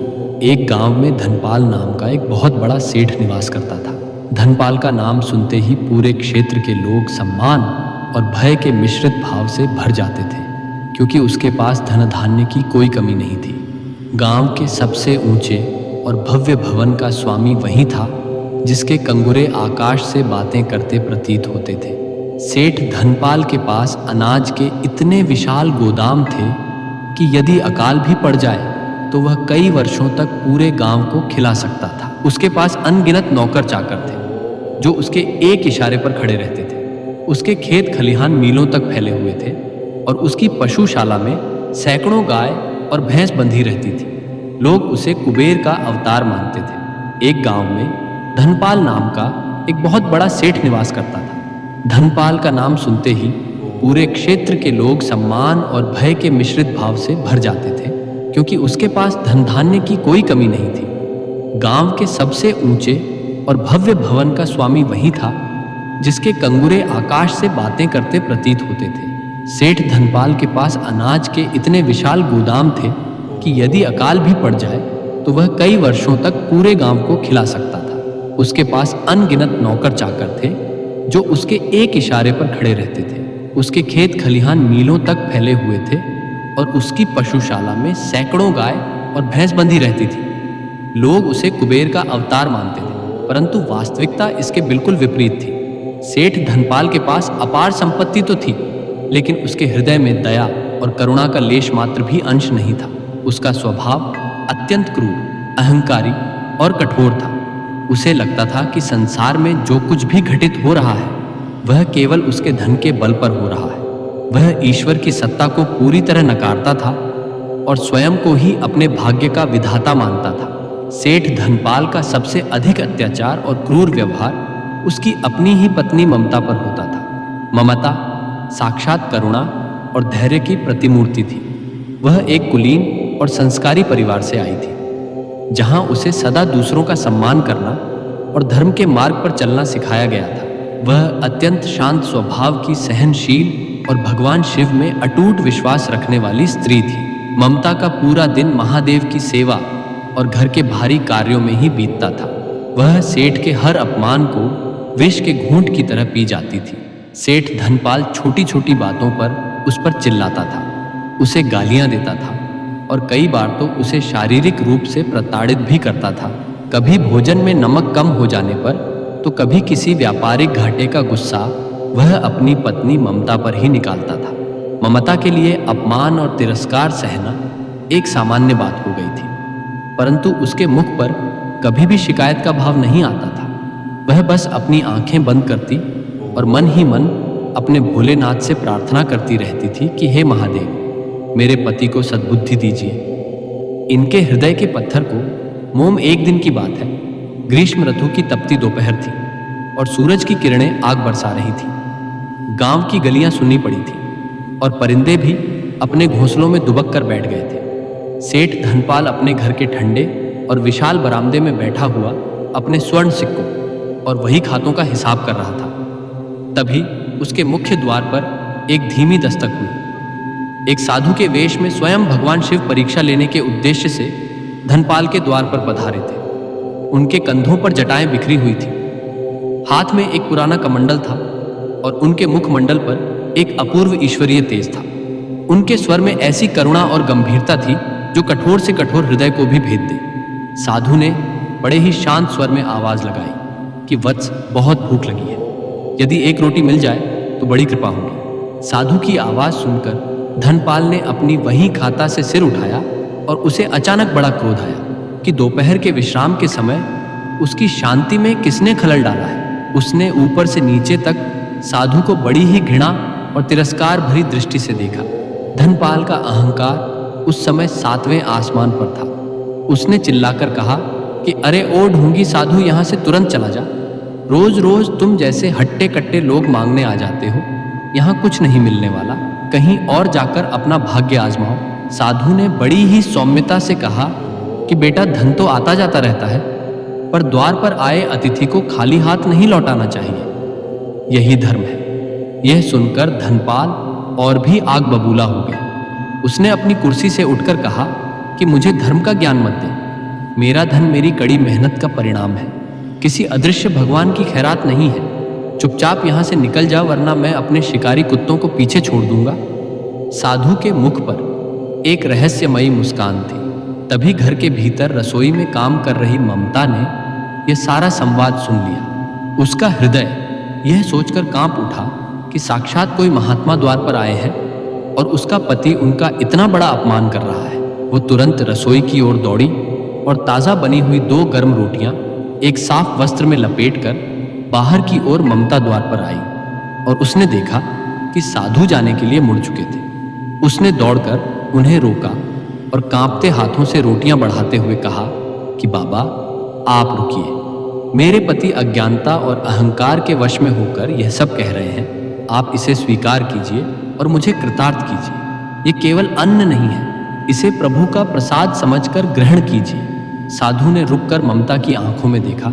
वहां कोई छल नहीं था, वहां केवल सच्ची श्रद्धा और अपार करुणा थी। साधु ने ममता के सिर पर आशीर्वाद का हाथ रखा और रोटियां ले ली। उन्होंने मन ही मन मुस्कुराते हुए ममता को वह आंतरिक शक्ति प्रदान की जिससे वह आने वाले भीषण संकटों का सामना कर सके। जैसे ही साधु वहां से ओझल हुए, धनपाल का क्रोध मानो सीमा लांघ गया। उसने ममता का हाथ बड़े जोर से जकड़ा और उसे घर के भीतर घसीटते हुए बोला कि तेरी इतनी हिम्मत कैसे हुई?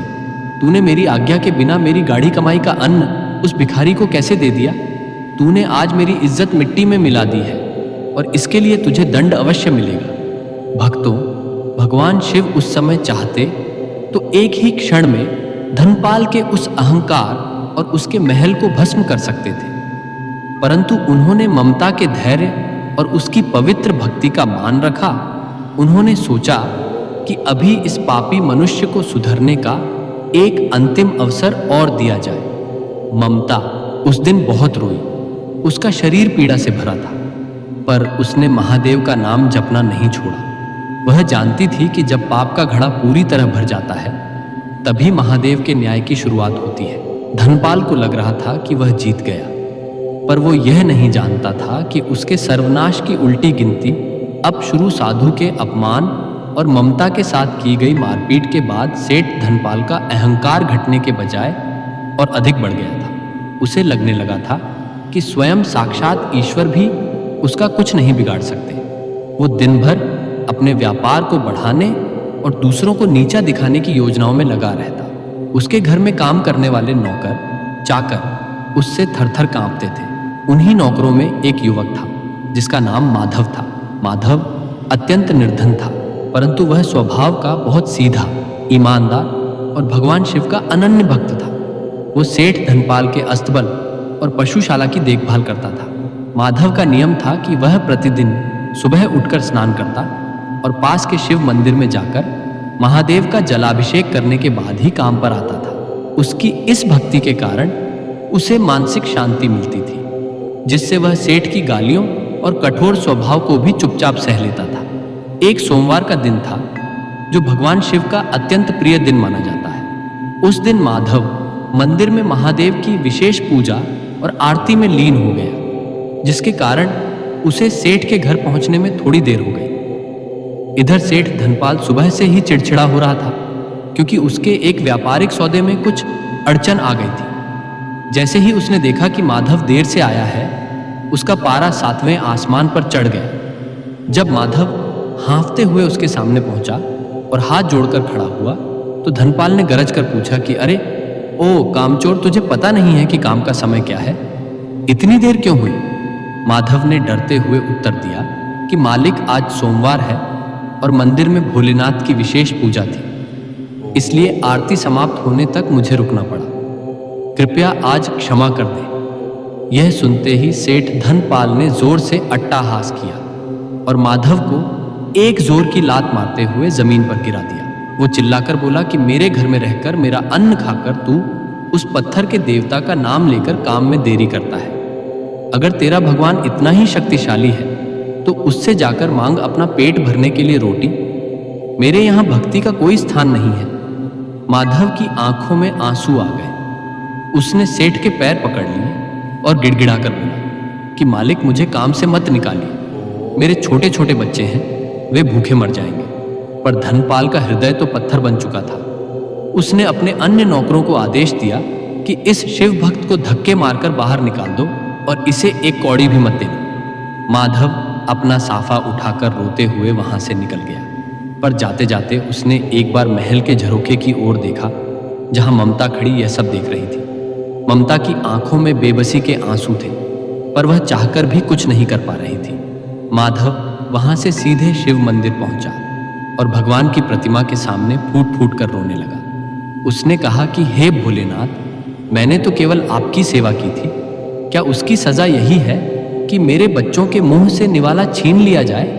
तभी मंदिर के वृद्ध पुजारी ने उसके सिर पर हाथ रखा और कहा कि बेटा, धीरज रख, शिव के घर में देर है पर अंधेर नहीं। वो सेठ आज अपने धन के मद में अंधा है, पर तू अपनी ईमानदारी और भक्ति मत छोड़ना। माधव ने पुजारी की बात मान ली और दूसरे गांव जाकर मजदूरी करने लगा। उसने ठान लिया था कि वह मेहनत करेगा और कभी गलत मार्ग नहीं अपनाएगा। उसने एक छोटा सा व्यापार शुरू किया, जिसमें वह दिन रात परिश्रम करता और शाम को शिव नाम का जाप करता।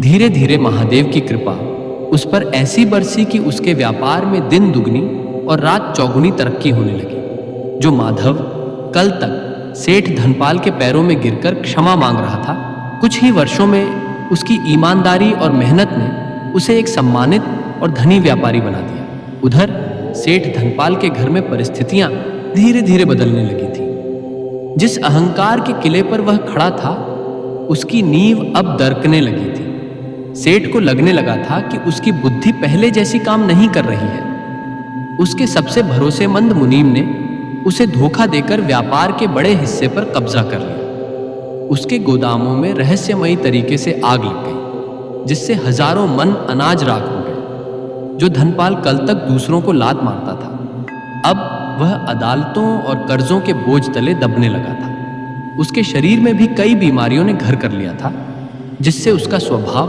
और भी चिड़चिड़ा हो गया। वो रात भर बिस्तर पर करवटें बदलता रहता। उसे नींद नहीं आती थी। उसे रह रहकर उस साधु का चेहरा और माधव की वो रोती हुई आंखें याद आती थी, पर उसका अहंकार अब भी उसे झुकने नहीं दे रहा था। ममता ने देखा कि घर की स्थिति बिगड़ रही है, तो उसने धनपाल को समझाने का प्रयास किया। उसने कहा कि स्वामी, अभी भी समय है, संभल जाइए। यह सब महादेव का संकेत है। आपने कितने ही निर्दोषों का दिल दुखाया है, उनका श्राप हमें लग रहा है। चलिए मंदिर चलकर क्षमा मांगते हैं और गरीबों को दान करते हैं। पर धनपाल ने उसे छिड़क दिया और कहा कि यह सब संयोग है, मेरी किस्मत खराब चल रही है, तेरे भगवान का इसमें कोई हाथ नहीं है। वो अब भी अपनी हार स्वीकार करने को तैयार नहीं था, जबकि उसके पतन की कहानी पूरे गांव में फैल चुकी थी। उसे इस बात का तनिक भी आभास नहीं था कि जिस नौकर को उसने धक्के मारकर निकाला था, आज वही उसकी बराबरी करने वाला था। समय का चक्र अत्यंत बलवान होता है और वह किसी के लिए नहीं रुकता। सेठ धनपाल, जो कभी अहंकार के मद में चूर होकर अपनी धरती को स्वर्ग समझता था, अब अपनी ही आंखों के सामने अपना साम्राज्य बिखरते हुए देख रहा था। उसके व्यापार में एक के बाद एक ऐसी हानियां हुई जिनका कोई तर्क नहीं था। जिन खेतों में कभी स्वर्ण जैसी फसलें लहलहाती थीं, वहां इस वर्ष सूखा पड़ गया और धरती फट गई। उसके पालतू पशु, जो कभी उसकी समृद्धि का प्रतीक थे, एक अज्ञात बीमारी की चपेट में आकर मरने लगे। धनपाल की रातों की नींद अब पूरी तरह उड़ चुकी थी। वह जितना अधिक धन बचाने का प्रयास करता, धन उतना ही उसके हाथ से रेत की तरह फिसलता चला जाता। जो दरबारी और मित्र कभी उसकी चापलूसी करते नहीं थकते थे, उन्होंने अब धनपाल से मुंह मोड़ लिया था। इधर माधव की कहानी बिल्कुल विपरीत दिशा में मुड़ चुकी थी। जिस दिन धनपाल ने उसे अपमानित कर निकाला था, उस दिन माधव ने अपनी झोपड़ी में बैठकर भगवान शिव के सामने एक संकल्प लिया था। उसने अपनी पत्नी से कहा था कि प्रिय, हमारे पास धन नहीं है, पर हमारे पास भगवान का नाम और मेहनत करने के लिए 2 हाथ हैं। माधव ने दूसरे गांव के बाजार में जाकर कुल्ली का काम शुरू किया। वो भारी बोझ उठाता, पर उसके मुख पर सदैव ओम नमः शिवाय का जाप रहता था। उसकी ईमानदारी की चर्चा धीरे धीरे पूरे बाजार में फैल गई। एक बड़े व्यापारी ने माधव की सत्य निष्ठा को देखते हुए उसे अपने व्यापार में साझेदार बना लिया। महादेव की ऐसी असीम कृपा हुई कि माधव का छोटा सा कारोबार देखते ही देखते एक विशाल व्यापारिक प्रतिष्ठान में बदल गया। जिस माधव को धनपाल ने एक रोटी के लिए दर्शाया था, आज वही माधव सैकड़ों गरीबों को प्रतिदिन भोजन कराने लगा था। गांव में चर्चा होने लगी थी कि धनपाल की लक्ष्मी अब माधव के घर चली गई है। जब यह समाचार धनपाल के कानों तक पहुंचा तो उसे अपनी कानों पर विश्वास नहीं हुआ। उसे लगा कि वह अदना सा नौकर भला कैसे इतना बड़ा आदमी बन सकता है। उसके मन में ईर्ष्या और क्रोध की अग्नि जलने लगी। एक दिन व्यापार के सिलसिले में धनपाल को उसी बाजार में जाना पड़ा जहां माधव का मुख्य कार्यालय था। धनपाल ने देखा कि माधव की दुकान के बाहर एक बहुत बड़ी भीड़ जमा थी। उसने कौतूहलवश पास जाकर देखा तो पाया कि माधव स्वयं अपने हाथों से निर्धनों को वस्त्र और अन्न बांट रहा था। माधव के चेहरे पर एक अपूर्व शांति और चमक थी जो भक्ति और संतोष से आती है। धनपाल को देखते ही माधव ने अपनी जगह से उठकर बड़े आदर के साथ उसे प्रणाम किया और कहा कि आइए सेठ जी, आपका यहाँ कैसे आना हुआ। धनपाल का गला सूख गया। वो जिसे कल तक अपनी लात की नोक पर रखता था, आज उसके वैभव के सामने खड़ा होने में उसे संकोच हो रहा था। धनपाल ने बिना कुछ बोले वहां से भागना ही उचित समझा। घर लौटकर उसने अपनी पत्नी ममता को सारा हाल सुनाया। उसने बड़े आश्चर्य से पूछा कि ममता, यह कैसे संभव है? जिस व्यक्ति के पास कुछ नहीं था, जिसे मैंने कौड़ी कौड़ी के लिए मोहताज कर दिया था, वो आज मुझसे भी बड़ा सेठ कैसे बन गया? क्या वास्तव में उस पत्थर की मूर्ति में कोई शक्ति है? ममता ने शांत भाव से धनपाल की ओर देखा। उसकी आंखों में आज तिरस्कार नहीं बल्कि एक गहरी करुणा थी। उसने अत्यंत विनम्रता से उत्तर दिया कि स्वामी, संसार केवल धन से नहीं चलता बल्कि कर्म और धर्म से चलता है। ममता ने आगे कहा कि आपने जिस दिन उस साधु का अपमान किया था, उसी दिन हमारे घर की सुख शांति विदा हो गई थी। आपने माधव को जिस भक्ति के लिए दंड दिया, उसी भक्ति ने उसे आज सिंहासन पर बिठाया है। महादेव केवल भाव देखते हैं। माधव ने अपनी गरीबी में भी ईश्वर का साथ नहीं छोड़ा और आपने अपनी अमीरी में ईश्वर को चुनौती दी। आज आपके पास जो कुछ भी घट रहा है वह किसी का किया हुआ जादू टोना नहीं है, बल्कि आपके अपने कर्मों का फल है। धनपाल को ममता की बातें सुनकर पहले तो बहुत क्रोध आया, पर फिर उसे लगा कि उसकी पत्नी की बातों में सत्यता है। वह सारी रात अपने शयन कक्ष में टहलता रहा। उसे रह रहकर अपने द्वारा किए गए वे सभी अत्याचार याद आ रहे थे जो उसने ममता पर और अपने अधीन काम करने वाले लोगों पर किए थे। अगले दिन सुबह धनपाल को समाचार मिला कि उसका आखिरी बड़ा गोदाम भी सरकारी कर्ज के कारण कुर्क होने वाला है। अब उसके पास रहने के लिए केवल उसका पुराना मकान बचा था और वह भी गिरवी पड़ा था। उसके नौकर उसे छोड़कर जा चुके थे। जो महल कभी शोर शराबे से गूंजता था वहां अब केवल सन्नाटा और मायूसी छाई थी। धनपाल का अहंकार अब धीरे धीरे टूटने लगा था। उसे महसूस होने लगा था कि इंसान कितना भी बड़ा क्यों ना हो जाए, वो कुदरत के न्याय से बड़ा नहीं हो सकता। उसे अपनी पत्नी ममता के उस त्याग और सहनशीलता का आभास होने लगा जो उसने वर्षों तक बिना किसी स्वार्थ के निभाई थी। वो पहली बार अपनी पत्नी के कक्ष की ओर बढ़ा, पर उसके कदम डगमगा रहे थे क्योंकि उसे डर था कि क्या ममता उसे क्षमा कर पाएगी। धनपाल के भव्य महल की दीवारें अब उसे काटने को दौड़ रही थी। जिस शानो शौकत के लिए उसने अपनी आत्मा को बेच दिया था वो अब रेत के टीले की तरह ढह रही थी। उसके कक्ष में सजी हुई बेशकीमती वस्तुएं अब उसकी आंखों में चुभने लगी थी। वो ममता के कक्ष के द्वार पर खड़ा था लेकिन उसके भीतर प्रवेश करने का साहस नहीं जुटा पा रहा था। उसने देखा कि ममता भूमि पर बैठकर मिट्टी के एक शिवलिंग की पूजा कर रही थी। उसकी आंखों से आंसू गिर रहे थे पर उसके मुख पर एक अलौकिक शांति थी। धनपाल ने मन ही मन सोचा कि जिस स्त्री को मैंने जीवन भर केवल दुख दिए, जो मेरी मार और गालियां सहती रही, वो आज भी मेरे लिए ही प्रार्थना कर रही है। वो धीरे से भीतर गया और ममता के सामने जाकर खड़ा हो गया। ममता ने जब अपने कठोर पति को इस हाल में देखा तो वह तुरंत उठ खड़ी हुई। धनपाल का चेहरा पीला पड़ चुका था और उसकी आंखों का वो पुराना अहंकार अब गायब था। धनपाल ने कांपती आवाज में कहा कि ममता, क्या सच में महादेव इतने दयालु हैं कि मुझ जैसे पापी को क्षमा कर सकें? मैंने जीवन भर केवल धन को ही ईश्वर माना और वास्तव में जिसे ईश्वर मानना चाहिए था उसे पत्थर समझकर उसका उपहास किया। मैंने माधव का घर उजाड़ा, मैंने उस साधु को अपमानित किया और सबसे बड़ा पाप तो मैंने तुम्हारे साथ किया। ममता ने अपने स्वामी के हाथ थाम लिए और कहा कि स्वामी महादेव तो करुणा के सागर हैं। वे तो एक लोटा जल और सच्चे मन के पश्चाताप से ही मान जाते हैं। पाप करना मनुष्य का स्वभाव हो सकता है, परंतु उस पाप को स्वीकार कर लेना ही दिव्यता की ओर पहला कदम है। धनपाल फूट फूट कर रोने लगा। उसने कहा कि ममता, अब मेरे पास तुम्हें देने के लिए कुछ नहीं बचा है। मेरे सारे गोदाम खाली हो चुके हैं, खेत नीलाम हो गए हैं और कल शायद यह महल भी हमसे छीन लिया जाएगा। हम अब सड़क पर आ जाएंगे। मैंने तुम्हें महलों की रानी बनाने का वादा किया था, पर मैंने तुम्हें केवल आंसू दिए और अब मैं तुम्हें निर्धनता की आग में धकेल रहा हूं। ममता ने मुस्कुराकर कहा कि स्वामी, आपने मुझे महलों की रानी बनाया या नहीं, यह महत्वपूर्ण नहीं है। महत्वपूर्ण यह है कि आज आपकी आत्मा जाग गई। जिस धन के कारण आप मुझसे दूर थे वो धन छिन गया तो क्या हुआ? आज मुझे मेरा पति मिल गया है। आप चिंता न करें, महादेव ने यदि हमें इस स्थिति में डाला है तो वे ही हमें उबारेंगे। उसी समय बाहर से घोड़ों के टापों की आवाज सुनाई दी। धनपाल को लगा कि शायद लेनदार उसे पकड़कर कारागार ले जाने आए हैं। वो भय से कांपने लगा। उसने झरोखे से नीचे झांका तो देखा कि एक आलीशान रथ द्वार पर खड़ा था। रथ से वही माधव उतरा जिसे धनपाल ने लात मारकर निकाला था। माधव के साथ उसके अंगरक्षक और कर्मचारी थे।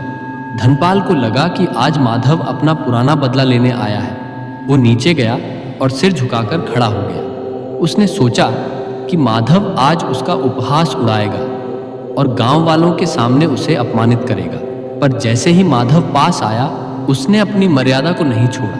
माधव ने झुककर धनपाल के चरण स्पर्श किए और कहा कि सेठ जी, आप मेरे पुराने मालिक हैं, आप इस तरह उदास क्यों खड़े हैं? धनपाल चकित रह गया। उसने भारी मन से कहा कि माधव, मैंने तुम्हारे साथ जो अन्याय किया उसके बाद भी तुम मुझे सम्मान दे रहे हो। क्या तुम मुझे लज्जित करने आए हो? माधव ने हाथ जोड़कर कहा कि नहीं सेठ जी, मैं तो आपको यह बताने आया हूं कि महादेव की माया निराली है। आपने मुझे निकाला तो मुझे संघर्ष का मार्ग मिला और मैं यहाँ तक पहुँचा। आज मैंने सुना कि आपका बुरा समय चल रहा है। मैं यहाँ आपका शत्रु बनकर नहीं, बल्कि आपका वही पुराना सेवक बनकर आया हूँ। मैंने आपके गिरवी पड़े हुए खेत और यह महल छुड़ा लिए हैं। यह सब अब आपके ही रहेंगे। मैं केवल इतना चाहता हूँ कि आप भी उस शिव की शरण में आ जाएं, जिसने मुझे धूल से उठाकर सिंहासन पर बिठाया।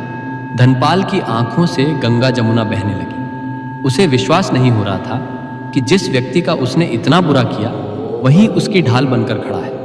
उसने माधव को गले लगा लिया और कहा कि बेटा, आज तुमने मेरी आंखें खोल दी।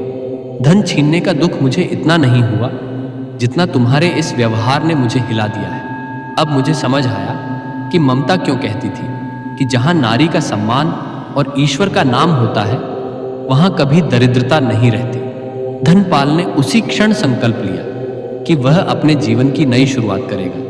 वो अब सेठ धनपाल नहीं, बल्कि शिव का एक साधारण भक्त बनकर रहेगा। उसने ममता को बुलाया और माधव के सामने हाथ जोड़कर कहा कि माधव, आज से मैं भी तुम्हारे साथ सेवा के कार्यों में लगूंगा। माधव के उस उदार व्यवहार ने धनपाल के कठोर हृदय के अंतिम पत्थर को भी पिघला दिया था। उस रात धनपाल को नींद नहीं आई, परंतु यह बेचैनी पुरानी वाली नहीं थी। आज उसके मन में पश्चाताप की एक निर्मल धारा बह रही थी। उसने रात के अंधेरे में ही अपने आलीशान बिस्तर को त्याग दिया और कमरे के एक कोने में बैठकर अपनी पत्नी ममता की उस छोटी सी मूर्ति के सामने हाथ जोड़कर बैठ गया। वो सोचने लगा कि जिस सत्ता और अहंकार को उसने अपना जीवन मान लिया था वो कितनी खोखली थी। सुबह होते ही धनपाल ने एक बड़ा निर्णय लिया। उसने अपनी रेशमी पोशाकें उतार दी और एक साधारण सूती वस्त्र धारण कर लिया। जब ममता ने उसे इस रूप में देखा तो उसकी आंखों में प्रसन्नता के आंसू आ गए। उसे लगा कि वर्षों की उसकी तपस्या और प्रार्थना आज सफल हो गई है। धनपाल ने ममता से कहा कि देवी, आज मुझे उस अपराध बोध से मुक्ति पानी है जो वर्षों से मेरे सीने में दबा है। मैं आज उस गांव की हर गली में जाऊंगा जहां मैंने कभी अपनी अमीरी का प्रदर्शन किया था और लोगों को प्रताड़ित किया था।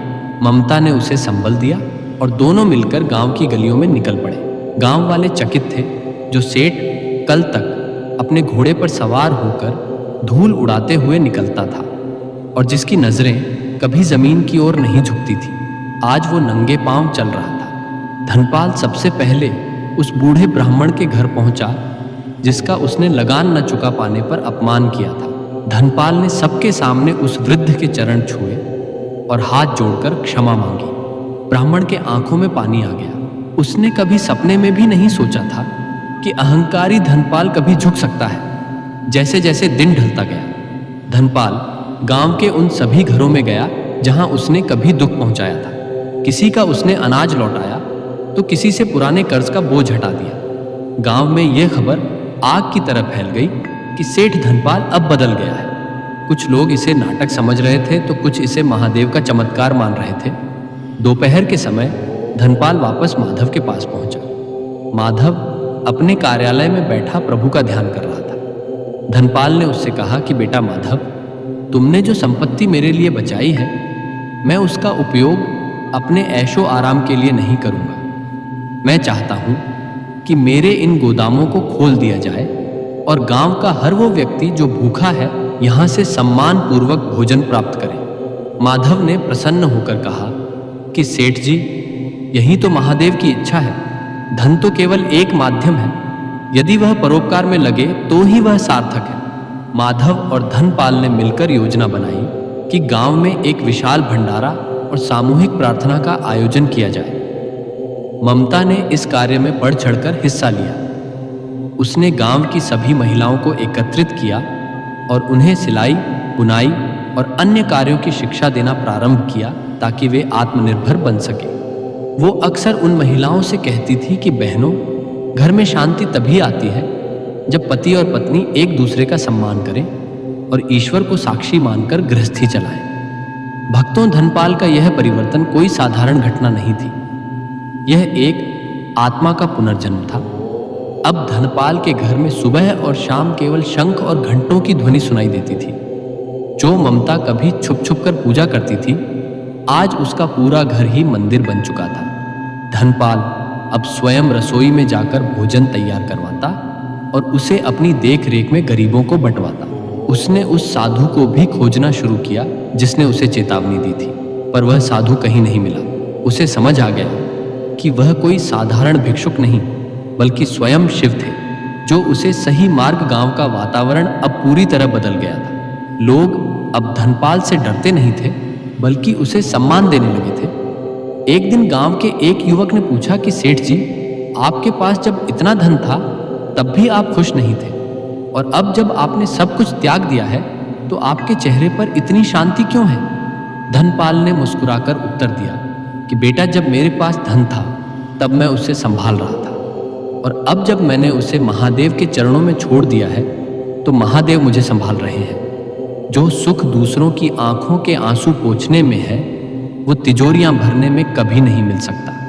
ममता खड़ी यह सब सुन रही थी और उसे अपने पति पर गर्व हो रहा था। उसे लगा कि उसके जीवन का उद्देश्य अब पूर्ण हो गया है। सेठ धनपाल के जीवन में आए इस महापरिवर्तन ने पूरे क्षेत्र को भक्ति के रंग में सराबोर कर दिया था। अब वो महल जहां कभी ममता की सिसकियां गूंजती थीं, वहां केवल महादेव के भजनों की गूंज सुनाई देती थी। धनपाल अब प्रतिदिन भोर में उठकर स्वयं मंदिर की सीढ़ियां झाड़ता और आने वाले भक्तों की सेवा करता। उसे अब इस बात का कोई अहंकार नहीं था कि वह कभी इस गांव का सबसे धनी व्यक्ति था। भक्तों, यह कथा यहाँ केवल एक कहानी बनकर समाप्त नहीं होती, बल्कि यह हम सबके जीवन के लिए एक दर्पण है। भक्त बंधुओं, इस कथा से हमें जो सबसे बड़ी शिक्षा मिलती है वो यह है कि धन कभी भी धर्म से बड़ा नहीं हो सकता।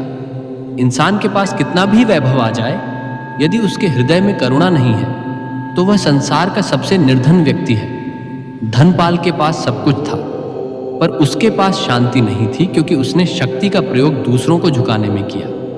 याद रखिए, हाथ में पकड़ी हुई धन की थैली श्मशान के द्वार तक भी साथ नहीं जाती। केवल आपके द्वारा किया गया दान और दूसरों की दुआएं ही आपके परलोक का मार्ग प्रशस्त करती हैं।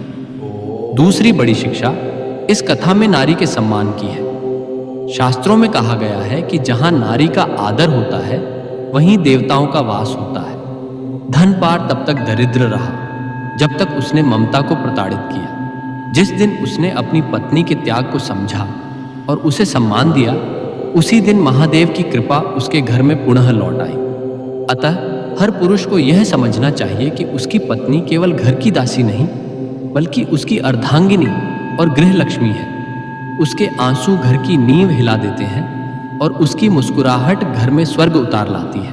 भक्तों, तीसरी शिक्षा है अटूट विश्वास की। ममता ने विपरीत परिस्थितियों में भी शिव का दामन नहीं छोड़ा। उसने यह नहीं कहा कि मैं इतनी पूजा करती हूँ फिर भी मुझे दुख क्यों मिल रहा है। उसने धैर्य रखा।